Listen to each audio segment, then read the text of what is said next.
në rubrikën opinion do të flasim sot për tryezën e iniciuar nga OSBE për reformën zgjedhore, aty ku i pranishëm ishte sot edhe përfaqësuesi i Partisë Demokratike, zoti Ivi Kaso, cilin unë kam tani në studio. Përshëndetje, mirë se erdhët në studion tonë të lajmeve. Përshëndetje, faleminderit për ftesën. Kënaqësi ju kemi këtu, zoti Kaso. Dëgjuam fjalën që ju mbajtët dhe më pas ju u larguat nga tryeza. Aq ishte agjenda juaj apo?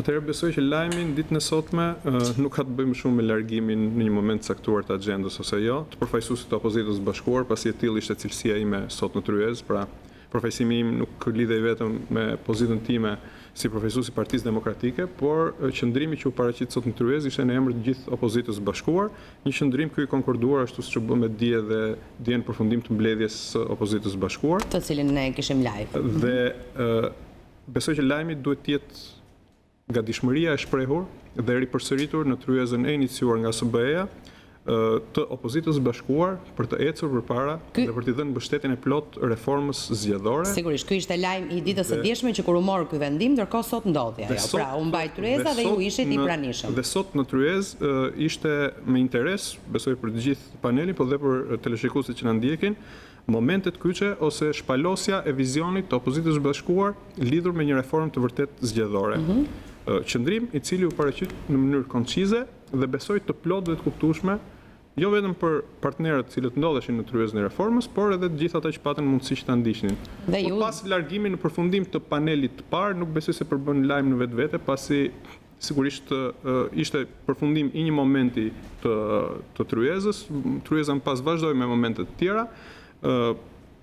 Unë vetë atje në atë tryezë kam dëgjuar me respekt gjithë përfaqësuesit e tjerë cilët folën para me, por edhe pas me, pasi nuk është sepse u komentua largimi juaj, prandaj ju pyeta që të qartësonim opinionin publik. Tani vim tek ajo që nuk besoj se përbën lajm në vetvete e largimit, besoj lajmi duhet të jetë, po duhet sqaruar për publikun. Sigurisht.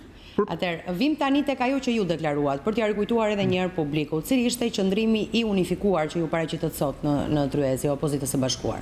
Qëndrimi i unifikuar i cili u paraqit sot në tryezë ishte mbështetje e plot dhe gjithanshme për një reformë të vërtet zgjedhore. Për një reformë zgjedhore e cila nuk synon që të adresojë vetëm aspektet teknike të procesit zgjedhor, por synon të adresojë mbi të gjitha problemet e vërteta dhe plagët e rënda, të cilët ka procesi zgjedhor në veçanti, por në përgjithësi gjithë procesi i funksionimit të institucioneve demokratike në Shqipëri. Atë çka neve e kemi thënë për shumë kohësh, çka e kemi konstatuar në proceset zgjedhore të njëpasgjeshëm deri tek ky fundit i datës 30 qershor dhe të cilin e ka shkruar më pas të zezë në të bardhë edhe raporti përfundimtar i gjetjeve të Odirit, i cili ka bërë autopsinë, le të themi, të shtetit ligjor dhe të gjendjes institucioneve demokratike në Shqipëri. Reforma duhet të jetë e vërtet, duhet të adresojë problematika themelore. A duhet nis nga sistemi? A duhet nis nga sistemi zgjedhor të ndryshohet ose jo? Ju jeni pro ndryshimit? Sigurisht sistemi mund të jetë një pjesë e reformës, por nuk është vetë reforma dhe cilido nga teleshikuesit që po na ndjek duhet të kuptojë që ndryshimi ose jo i sistemit zgjedhor nuk shëron zgjedhjet në Shqipëri, nuk përmirëson gjendjen e demokracisë në vend. Sigurisht është një komponent i cili është ngritur me forcë nga partitë e vogla parlamentare, një pjesë e partive të cilat janë edhe me përfaqësim në parlament, nga edhe vetë aleatët tanë është artikuluar disa herë në mënyrë publike. Po, ju do të ishit pro? Hapja e një diskutimi gjithëpërfshirës për sa i përket një sistem i cili garanton një përfaqësim më të drejtë për drejtë të zgjedhurve, veçanti në kuvend nga populli, dhe ne në fjalën tonë, duke parashtruar piketat si e shohim në reformën, kemi qenë të hapur dhe kemi deklaruar përkushtimin ton për përfshirjen në një diskutim gjithëpërfshirës, qoftë për të diskutuar dhe çështje që lidhen me sistemin, pra për të diskutuar opsione edhe nga ekspertë ndërkombëtar të cilët ishin në tryezë dhe vazhdojnë të jenë në tryezë, lidhur me një sistem që garanton një përfaqësim sa më të mirë të zgjedhurve drejt për drejt nga populli. Mazhoritar proporcional, do të ishit dakord se u hodh një propozim i tillë nga Celibashi? Sistemet janë të shumta, propozimet janë të shumta. Po ju keni një propozim konkret? Ajo çka është dakord, e kuptoj që doni ta ndryshoni, jeni pro ndryshimit të sistemit, po keni një propozim konkret? Unë thash jemi pro ndryshimit të sistemit. Nuk jeni pro? Qëndrimi jon, nëse më lejoni, mund të me 3 fraza koncize pa kaluar te temat e tjera. Qëndrimi jon dhe i opozitës bashkuar ka qenë pro hapjes së një diskutimi gjithëpërfshirës për të diskutuar të mirat e të këqijat e sistemit që kemi, të cilin nuk e kemi vetëm kod zgjedhor, por e kemi edhe në kushtetut, pra do implikonte edhe një reformë kushtetuese krahas reformës zgjedhore. dhe për të diskutuar cili është sistemi më i përshtatshëm që garanton përfaqësimin më të mirë të zgjedhurve nga populli. Vetëm mbasi të diskutohen pro dhe kundër e secilit sistem, opozita e bashkuar do të dalë me një qëndrim lidhur me përshtatshmërinë e ndryshimit të sistemit ose jo. Ajo çka ne themi është që neve nuk kemi sistemin si një argument tabu, nuk na pengon sistemi dhe zgjedhja deri më sot nuk i ka vrarë sistemi dhe nuk ka për t'i ringjallur dhe nuk ka për t'i riparuar ndryshimi i sistemit. Ajo çka ne kemi thënë më përpara dhe vazhdojmë të qëndrojmë është që problemet e zgjedhjeve janë të tjera, përveç problemit të sistemit, janë shumë më të thella dhe kërkojnë zgjedhje drastike rrënjësore, kërkojnë ndryshime të thella deri në ndryshime kushtetuese, sigurisht ndryshime në kod zgjedhor, por sigurisht ndryshime edhe në një sër ligjesh të tjera, të cilat lidhen drejt për drejt me procesin zgjedhor. Dhe mbasi të jenë diskutuar këto në një tryezë të vërtetë, në cilin problemet të fliten ashtu siç janë, dhe jo të merren thjesht aspekte teknike për të hedhur hy syve mbi të gjitha partnerëve tanë ndërkombëtar për të thënë që shkon ne e bëm reformën, jemi gati për hapjen e negociatave. Nuk është ky vizioni jon. Vizioni jon është ai që shprehem. Të ketë një forum të besueshëm në cilin të diskutohen këto, dhe ky forum i besueshëm nuk mund të jetë Komisioni i Reformës Zgjedhore, i cili është një komision pa legitimitet si juridik edhe moral, sepse është produkt i parlamentit të zgjedhjeve të vitit 2017, të cilat janë provuar gjerësisht dhe vazhdojnë të provojnë ditë pas dite, që janë zgjedhje të diktuara nga krimi organizuar. Dhe përfaqësimi në këtë komision Reformës Zgjedhore sigurisht nuk është i drejtë, pasi është një parlament një partijak i cili e dominon në mënyrë tërësore Komisionin e Reformës Zgjedhore. Nuk kemi shumë palë të ulura në Komisionin e Reformës Zgjedhore që të diskutojnë opsionet e tyre, kemi vetëm një palë e cila dominon totalisht Komisionin e Reformës Zgjedhore. Qëndrimet e tyre janë të njëjta. Nuk është një palë aty. Është një palë, kemi të bëjmë me një parlament monopartiak, e kemi thënë dhe vazhdojmë të përsërisim, i cili përfaqësohet në masën 100% reflektohet në Komisionin e Reformës Zgjedhore. Pra ju nuk e keni vetëm me zotin Gjiknuri. Për këtë arsye, propozimi jon që e bëm publik dhe sot ka qenë krijimi një forumi tjetër të besueshëm, një forum i cili të ketë në përbërjen e tij ose në udhëheqjen e tij, kemi qenë të hapur në propozimin ton, përfaqësues të besueshëm të partnerëve tanë ndërkombëtar, të cilët kanë ekspertizën, të cilët kanë besueshmërinë e palëve dhe gjerësisht janë pranuar si arbitër nga të gjitha palët lidhur me konfliktet, jo vetëm për sa i përket politikës, por edhe lidhur me çështjet zgjedhore. Ta drejtojnë ndërkombëtarët. Ta drejtojnë ose ta supervizionojnë ndërkombëtarët. Sigurisht shkallën e angazhimit të tyre nuk e përcaktojmë, nuk mund ta bëjnë ndërkombëtarët diçka të tillë. Shkallën e angazhimit të tyre sigurisht nuk e përcaktojmë dot ne. Yni ishte një propozim, një qëndrim, pra me krijimin e një forumi të besueshëm në të cilët palët të përfaqësohen në mënyrë të barabartë. Pra, në drejtim, palët të përfaqësohen në mënyrë të barabartë, duke patur një përfaqësues të parlamentit monopartiak në drejtim dhe një përfaqësues të opozitës bashkuar në drejtim. Më pas përbërja dhe shkalla e angazhimit, sidomos e partnerëve tanë ndërkombëtar, nuk mund të jetë diçka që e vendosim ne. Ne sigurisht bëjmë ftesën tonë, duke dhënë opsionin tonë që ky do të ishte një forum i përshtatshëm, që do të jepte garanci të mjaftueshme, besueshmërie lidhur me bërjen e një reforme të vërtet zgjedhore. Ajo çka është e rëndësishme të themi është që e kemi thënë, e kemi parë dhe e dëgjuam dhe dje nga Bundestagu gjerman, që reforma zgjedhore është tashmë kusht për integrimin e Shqipërisë. Partia Demokratike dhe opozita e bashkuar, cilët kanë qenë gjithmonë motori i integrimit të këtij vendi, pasi kujtojmë që arritjet më të mëdha për sa i përket procesit të integrimit kanë ndodhur në kohën e qeverisjes Partisë Demokratike, që antarësimi në Këshillin e Evropës, antarësimi në NATO, liberalizimi vizave, statusi i vendit kandidat, detyrimet e cilit u plotësuan gjatë qeverisjes fundit të Partisë Demokratike dhe të aleatëve të veta, ka marrë përgjegjësitë që i takojnë lidhur me procesin e integrimit, që të mos bëhet pengesë për procesin e integrimit, përkundrazi ta mbështes integrimin duke u angazhuar në një proces serioz për sa i përket reformës zgjedhore. Pra ju në këtë mënyrë, zoti Kaso, po i jepni një përgjigje asaj që u deklarua nga zoti Gjiknuri, propozimit konkret që erdhi nga ai, se jam gati të jap dorëheqjen nga pozicionin që kam i bashkëkryetarit Komisionit të Reformës Zgjedhore, me qëllim që opozita jashtëparlamentare të pranojë të jetë pjesë e këtij komisioni, ta njohë këtë komision dhe kështu të nisi puna për diskutimet dhe finalizimin e kësaj reforme kaq të rëndësishme për vendin tonë. Ju po thoni jo, ne nuk duam as këtë apo jo. Unë po them atë çka e tham edhe sot në tryezë. Ne kemi propozuar një forum të përshtatshëm ku mund të diskutohen të gjitha opsionet lidhur me ndërhyrjet e thella që kërkon një reformë zgjedhore e vërtetë. Yni ishte një propozim konkret, pasi nuk mund të shkojmë, nuk mund të jemi serioz dhe të besueshëm, nëse ulemi në një tryezë duke vazhduar të themi jo siç është në perceptimin e maxhorancës, pasi propozimet e tyre të njëanshme sigurisht nuk kanë patur që në momentin që është ngritur Komisioni i Reformës Zgjedhore dhe sigurisht nuk kanë gjetur mbështetjen tonë, pasi nuk i shërbenin një reforme zgjedhore të vërtetë. Neve shkojmë në tryezë, si shkuam dhe dham një propozim serioz lidhur me një forum të përshtatshëm, i cili do të ketë autoritetin, besueshmërinë, ekspertizën dhe përfaqësimin e barabartë të palëve për të bërë një reformë zgjedhore të vërtetë. Kush do i garantoj të gjitha këto që thatë ju, pse cilësoni forum? Cilësoj forum pasi mund të cilësoj si të doni ju, komision, tryezë. Do të ishte i lishëm shumë një forum? Çfarë do lloj forme, mund t'i vëmë çfarë do lloj emri, e konsideroj forum për t'i dhënë një konotacion të përgjithshëm, pasi nuk kemi qenë drastik dhe statik në propozimin tonë, por kemi kërkuar një angazhim dhe një supervizionim serioz nga partnerët ndërkombëtar, të cilët e kanë udhëhequr gjithmonë procesin e reformimit të thellë të aspekteve të rëndësishme të institucioneve që lidhen me demokracinë dhe ku ka aspekt më të rëndësishëm se sa i përket demokracisë direkte zgjedhjeve, i cili duhet të drejtohet, duhet supervizionohet dhe në një farë mënyre garantohet serioziteti dhe aplikimi i gjithë palëve në këtë forum, pra duhet të bëhet nga partnerë ndërkombëtar, ftesë të cilën nuk kemi bërë ishte edhe sot publike për një angazhim të tyre dhe sigurisht si propozim serioz i artikuluar nga gjithë opozitë e bashkuar, jemi në pritje të një reagimi serioz nga të gjithë palët e interesuar të cilat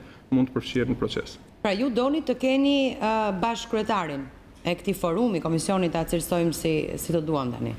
Neve nuk kemi shkuar me modalitete teknike lidhur me përbërjen e këtij forumi, komisioni e tjerë. Neve kemi kërkuar i opozitës jashtëparlamentare, kanë fjalën se tani është zonja Hajdari, opozita brenda parlamentare aty. Ne kemi kërkuar prezencë ndërkombëtare, kemi kërkuar përfaqësim të barabartë midis parlamentit një-partijak dhe opozitës së vërtetë, e cila është opozita e bashkuar. Pra, zonjën Hajdari e konsideroni përfaqësuese të këtij parlamenti monopartiak. Se kështu i bie. Besoj se isha i qartë. Bashkëkryetarët janë Gjiknuri Hajdari, Gjiknuri i Partisë Socialiste Hajdari e opozitës parlamentare zoti Kaso. Besoj këto janë nocione dhe terminologji e cila përdoret gjerësisht nga media. Po ma thoni ju pra që ta ndryshojmë ne terminologjinë. Opozita e bashkuar sigurisht neve nuk mund të imponojmë medias terminologjinë që përdor, por opozita e bashkuar jashtë parlamentare apo jo? Ka një qëndrim të vetë. Një opozitë kanë vend.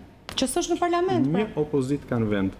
Dhe opozita e vetme legjitime në vend, që përfaqëson më shumë se gjysmën e zgjedhësve të këtij vendi, është një dhe e vetme që është opozita e bashkuar. Termat e tjerë, opozita parlamentare, opozitë jashtë parlamentare, opozitë e rrugës, opozitë e shtëpisë janë terma që nuk më përkasin dhe nuk mund t'i komentoj aq më tepër të imponoj mediat. Pra, ky bashkëkryetari tjetë nga opozita e bashkuar. Është i qartë që ka vetëm një opozitë në vend. Një opozitë që është legjitime, pasi në momentin e fundit që janë bërë zgjedhjet parlamentare 2017-ës, pavarësisht me ndikimin e gjerë të krimit, të parave të drogës e tjerë, gjithë problemet cilat i kemi artikuluar dhe vazhdojmë të artikulojmë, ka marrë besimin me votë të më shumë se gjysmës shqiptarëve. Nëse zgjedhjet mbahet sot, opozita e bashkuar vjen në pushtet.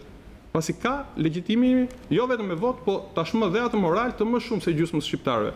Pra ka një opozitë. Dhe ne propozojmë që parlamenti një partijak të ketë në drejtim një përfaqësues dhe opozita e vërtet të ketë një përfaqësues tjetër. E qartë, shumë e qartë. Pra ju nuk do të shkoni në komisionin aktual të reformës zgjedhore. Neve kemi bërë një propozim për një forum ku mund të adresohet reforma e vërtet zgjedhore. Dhe po prisni një përgjigje. Komisioni parlamentar i reformës zgjedhore, kur ishte ngritur në kohën kur opozita e vërtet kishte mandatet e deputetëve, dështoi për fajt maxhorancës, e kam thënë në këtë studio dhe ripërsëris për këtë studio, për shkak se nga nxitimi për të treguar partnerëve ndërkombëtar që reformat do të bëhej, nxituan të dilin me një draft të njëanshëm që nuk adresonte asnjë nga problematikat e ngritura nga OSB-o Deri dhe nga vetë vëzhguesit partnerët e tjerë, po dhe nga palët prezent në tryezë për sa i përket proceseve zgjedhore të mëparshme.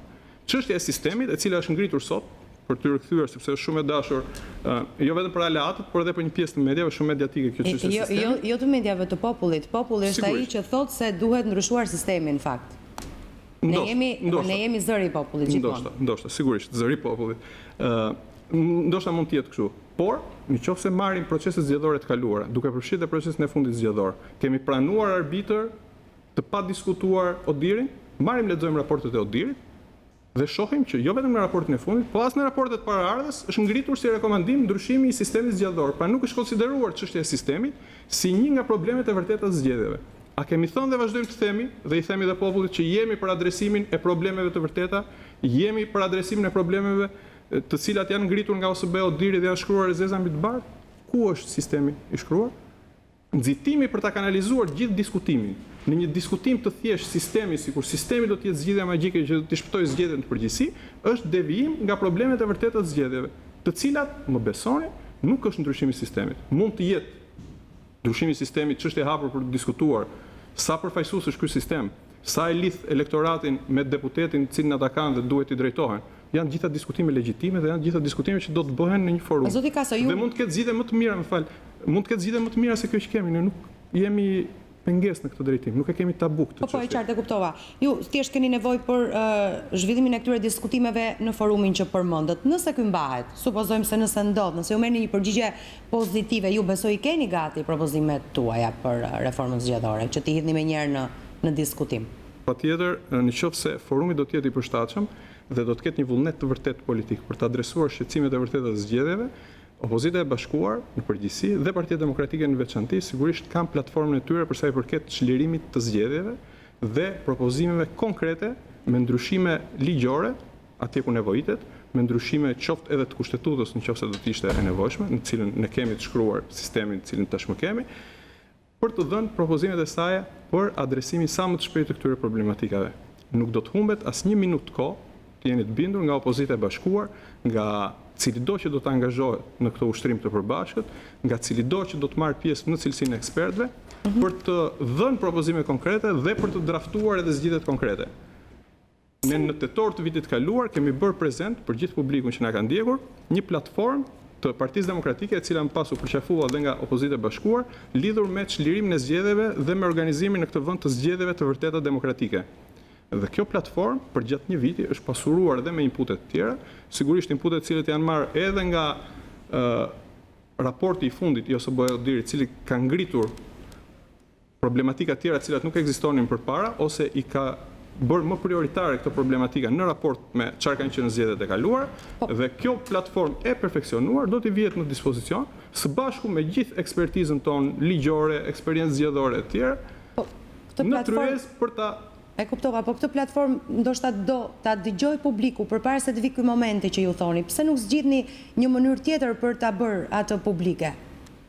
Sigurisht për sa i përket çështjes publicizimit të platformës tonë ose të zgjedhjeve tona, propozimeve tona konkrete, neve mund të flasim, jemi të gatshëm të flasim dhe nuk kemi tema tabu. Problematika kryesore kanë të bëjnë me dekriminalizimin. Problematikat kryesore kanë të bëjnë me shkputjen e lidhjeve të zgjedhurve ose të personave që mbajnë funksione të larta publike me krimin e organizuar, me infiltrimin e parave të pista, të drogës dhe të korrupsionit në proceset zgjedhore, me shitblerje votash e cila i është dhënë me koncesion grupeve të krimit të organizuar, me mos transparencën në nivelet të kënaqshme të procesit financimit të partive politike, e tjera probleme këto me qoftë edhe me mos pasqyrimin e duhur mediatik dhe të barabartë ose të paktën proporcional të forcave politike për gjatë fushatës zgjedhore dhe me shpërdorimin e burimeve dhe resurseve të administratës nga qeveria, duke e bërë njësh në këtë mënyrë qeverisjen me majorancën pushtet, koncepte të cilat janë të ndara dhe në këndvështrimin dhe përsa i përket standardeve që OSBE-ja kërkon të aplikohen në proceset zgjedhore, pra për gjitha këto ne kemi dhënë përgjigjet tona, siç janë, po përmend disa shkurtfare, kthimin në krim të rënd të shitblerjes votës dhe kalimin për kompetencë të kësaj vepre penale dhe veprave penale që lidhen në përgjithësi me falsifikimin e rezultatit zgjedhor, njësisë posaçme hetimore që do të ngrihet pra SPAK-ut dhe Byros Kombëtare të Hetimit, duke konsideruar atë njësi si njësia e vetme në këtë vend, e cila do të ketë autoritetin e mjaftueshëm, do të ketë vullnetin e mjaftueshëm për të ndjekur penalisht krimet zgjedhore, do të ketë dhe resurset e mjaftueshme sigurisht për ta bërë këtë gjë në mënyrë efikase. Lidhur me financimin e partive politike, për shembull, kemi dhënë propozimin tonë i cili është financimi 100% shtetëror për sa i përket partive politike në fushata zgjedhore dhe në vite jo zgjedhore, si më thënë, duke unifikuar në këtë lloj mënyre dhe duke kriminalizuar donacionet dhe financimet private në masën 100%. Propozimi i cili nuk ka marrë ende një përgjigje publike, le të themi një pozicionim nga aktorët e tjerë politik. Kemi dhënë propozimet tona për sa i përket mediave, kemi dhënë propozimet tona me çdo aspekt të cilin neve e konsiderojmë si të rëndësishëm dhe relevant lidhur me proceset zgjedhore. Sigurisht, janë ose jo shteruse, janë ose jo propozimet më të mira, kjo do të takojmë më pas diskutimeve dhe neve jemi të hapur që ashtu siç propozojmë të dëgjojmë me vëmendje, me respekt maksimal propozimet e tjera me kushtin që ato të jenë serioze dhe të shërbejnë zgjidhjes. Pasi jemi të bindur që Bashkimi Evropian, OSBE-u, deri, Shtetet e Bashkuara të Amerikës, pra gjithë partnerët që na asistojnë dhe e përcaktojnë në këtë rast siç e ka përcaktuar Bundestagu gjerman dhe besoj që do të jetë edhe një nga kushtet për çeljen e negociatave, adresimi i shqetësimeve zgjedhore nëpërmjet një reforme zgjedhore, kërkojnë një reformë të vërtetë zgjedhore, kërkojnë zgjidhjen ose adresimin e vërtetë të problematikave dhe jo një reformë në letër, që siç shkruhet, ashtu dhe të mbetet në letër dhe të mos adresojë asnjë lloj shqetësimi. E kuptova. I rikthehemi edhe një herë tryezës sotme për reformën zgjedhore. Prania juaj sot atje është komentuar si një sinjal për një dialog mes partive më të mëdha politike në vend. Është kështu? Pse pranuat ju të ishit pjesë e kësaj tryeze sot, zoti Kaso? Atëre, prania ime si përfaqësues i opozitës bashkuar atje, po dhe përfaqësuesve të tjerë të opozitës bashkuar, ishte një përgjigje pozitive e ftesës së partnerëve ndërkombëtar. Unë kam tekstuar që në fillim të fjalës time, është një tregues i mirënjohjes për përpjekjet e vazhdueshme dhe përpjekjet që janë akoma në zhvillim të këtyre partnerëve ndërkombëtar në forcimin e demokracisë funksionale në Shqipëri, por dhe mirënjohje për gjithë ndihmën dhe asistencën e deri tanishme për reformimin e kuadrit ligjor në përgjithësi dhe të atij zgjedhor në veçantë, siç ka qenë gjithmonë OSBE-ja dhe misionet e Derit që kanë qenë një ndihmë e vazhdueshme në këtë drejtim.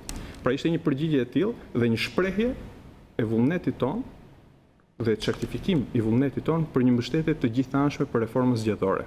Ne jemi në tryezë, kemi shkuar në tryezë në mënyrë që të plotësohet ky kusht i rëndësishëm për integrimin. Neve nuk jemi në tryezë për të bërë fasadë e një pseudo procesi i cili nuk na çonte asgjë. Kemi shprehur vullnetin tonë të sinqert, duke shprehur gatishmërinë maksimale dhe duke bërë dhe propozimet konkrete që çfarë duhet të synojë reforma. Dhe jemi në pritje të marrje si një përgjigje ose të një reflektimi të sinqert. Në kuptova. Ju vetë si e vlerësoni këtë tryezë? Unë do ta vlerësoja si një hap i parë në drejtimin e duhur. Unë i dëgjova folësit para meje dhe zonjën Hajdari e cila foli mbas meje në përfundim të panelit të parë, ashtu siç më dëgjuan ata të gjithë, besoj që diskutimi i hapur dhe shpalosja e qëndrimeve i shërben një ecurie të mëtejshme. Besoj që ashtu siç e ka vënë në dukje dhe Bundestagu gjerman dje dhe siç pritet që të jetë një nga kushtet e integrimit të reformës zgjedhore është tejet e rëndësishme dhe besoj që sa më parë të nis puna për identifikimin e problemeve të vërteta të zgjedhjeve, aq më parë do të nis puna për shërimin e këtyre plagëve të cilat janë të mbartura prej shumë kohësh, por që janë thelluar në mënyrë dramatike në proceset e fundit zgjedhore dhe aq më shpejt do të përmbushen standardet për zgjedhje të vërteta demokratike. Ajo çka kemi kërkuar dhe kërkojmë neve si opozitë e bashkuar në përgjithësi, duke përgjithësuar, nuk ka qenë asnjëherë pushteti në tavolinë, nuk ka qenë asnjëherë rotacioni pa votë, ka qenë garantimi i rregullave të barabarta të lojës për gjithë, në cilët palët të shpalosin alternativën më të mirë dhe ne jemi të bindur që plani ynë, platforma jonë, alternativa jonë ka për të bindur shqiptarët në momentin e parë që do të ketë zgjedhje me standarde. Është aluduar gjithashtu sot gjatë tryezës për reformën zgjedhore se ka një marrëveshje të fshehtë mes Partisë Demokratike dhe Partisë Socialiste për reformën zgjedhore. Si i përgjigjeni këtyre aludimeve? Nuk shoh në asnjë moment të qëndrimit të opozitës bashkuar ndonjë sinjal i cili do të mundet që të konfortonte një hipotezë të tillë për të një marrëveshje të fshehtë. Nëse do të kishte marrëveshje të fshehtë, reforma zgjedhore do të ishte bërë në letër dhe do të kishte përfunduar dhe do të ishte shitur nga ana e qeverisë, partnerëve ndërkombëtar si arritja e madhe dhe si hap përpara e Shqipërisë në rrugën e integrimit.